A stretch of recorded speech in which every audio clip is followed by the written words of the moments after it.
Welcome back to The Price Point. I'm Eddy Salas, and today we're diving into something that often gets overlooked, but is absolutely critical to pricing success: the team behind it.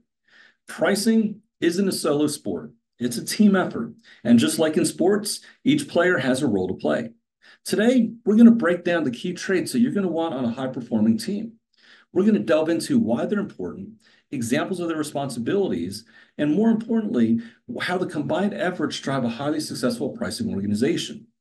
There isn't a need to have one individual encompass all of these traits. It's really more important to have a collaborative team that reflects these traits in order to take pricing to another level. So whether you're building a pricing team from the ground up or looking to refine your existing structure, the hope is this will help you see where the gaps might be and how to fill them. All right, so let's go ahead and jump on in. First up, we're going to talk about the financier.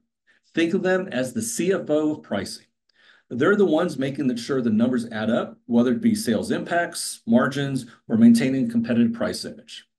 So we're going to use the same example throughout the rest of this video. So imagine a retailer who's debating their corporate strategy with a new competitor who's rolling out a new pricing initiative in their market. The financier isn't just looking at the competitive prices. They're weighing the impact on the overall P&L and customer perception. They'll be able to understand the pros and cons of the strategy from a numbers and a competitiveness perspective and translate that into options for leadership to consider. Now enters in the strategist. This is your big picture thinker. They analyze trends, anticipate competitive moves, and help teams stay ahead of the game. Again, going back to that example of a competitor who's going to be rolling out a new pricing initiative in your market, the strategist is looking at this from a different perspective. They're not just reacting. They're getting ahead of it. They're anticipating what the best play is, whether it's to hold the line or move early. Think about the powerful combination between these two: the financier who understands the numbers with the strategist who's helping determine the best next move. You're really now starting to see a solid foundation being set. And this is really where the next trait comes into play. Somebody needs to be the communicator on the team. Pricing is incredibly complex, even to the most experienced pricing professional. Imagine those now who don't have a pricing background. It can seem almost like a completely different language. The communicators translate data-heavy pricing insights into clear, actionable narratives that teams across the company can easily understand. So going back to our example, while your financier and strategist have leveraged the data to help provide options, your communicator will then take that information and take those inputs and put them in a very business-friendly manner for the audience to understand. Reality is what good is a strategy if no one can understand it? Now, communicator can communicate all this information, but now enters in the next trait: negotiating skills.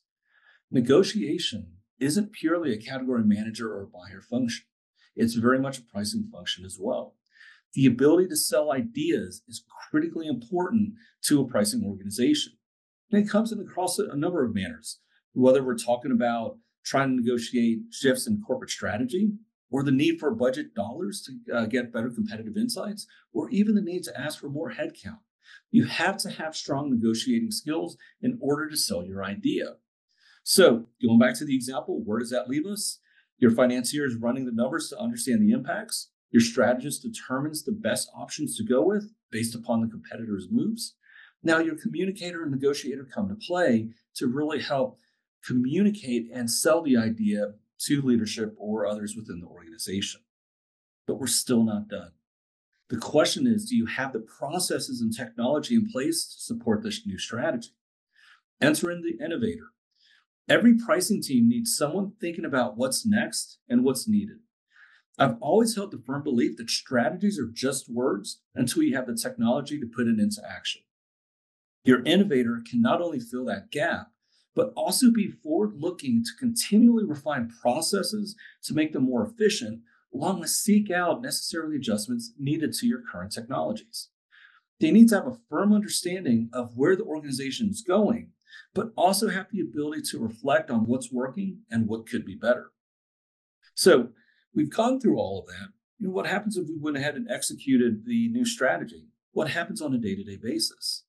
A paramount need and trait for any pricing organization is analytical skills. This is essentially your basic blocking and tackling.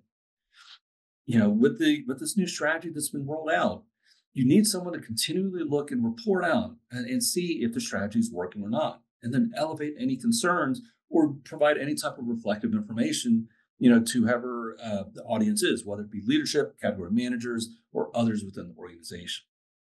So you've got the basic blocking and tackling. You've got some of the other foundations based upon some of the other skill sets that we talked about. There's one more that we can't forget. And this is really someone that's going to bring this all together. It's the visionary. They ensure the team isn't just managing today's needs, but building a long-term strategy for both the pricing team and the overall organization. This would be a true leader who can step away from the limelight and let their team shine. This would promote both individual team needs, but also push the organization forward. So there you have it, the key traits and players of a high-performing pricing team. Pricing isn't just about math. It's about strategy, it's about communication, negotiation, innovation, and a lot of other things. And when these roles work together, that's when pricing transforms from a function into a competitive advantage. I'd love to hear from you on this. Do you see these roles within your organization? Are there key players that I might have missed? Drop me a comment below or connect with me on LinkedIn. We can talk a little bit more about that. Let's keep the conversation going. And until next time, this is The Price Point, helping you stay sharp in the world of pricing. See you soon.